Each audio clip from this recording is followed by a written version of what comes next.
What do you have to prove to win a slip and fall case in Georgia? Two things. First, the business knew or should have known about the object or substance that caused your fall. And second, that you didn't know about the object or substance that caused your fall despite using ordinary care for your own safety. That's legalese for being careful. Now let's talk about the first factor. The business knew or should have known about the object or substance that caused your fall. How do you prove they knew?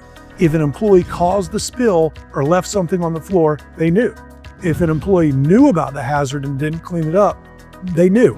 Here's an example. Surveillance video shows an employee mopped the floor but didn't put up a wet floor sign. That's knowledge because the employee created the hazard. Now, even if the business claims they didn't know, you can win by proving they should have known about the hazard. This is called constructive knowledge. You can show this in three ways. First, an employee was in the area and could have seen it. Second, the hazard was there long enough an employee should have found it. Third, the business didn't have a reasonable inspection routine or didn't follow it. Here's an example.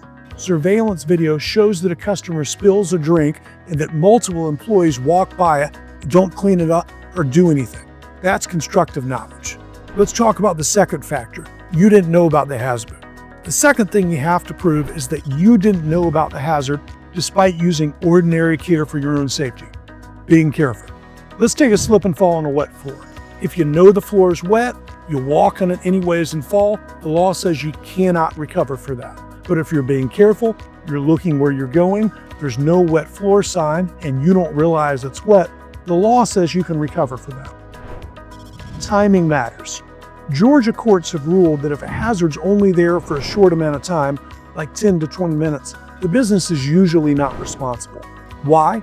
Businesses can't be everywhere at once. The law gives them a reasonable amount of time to find and clean up hazards. If you've been injured in a slip and fall accident, call us for a free consultation about your case. There are no fees unless we win.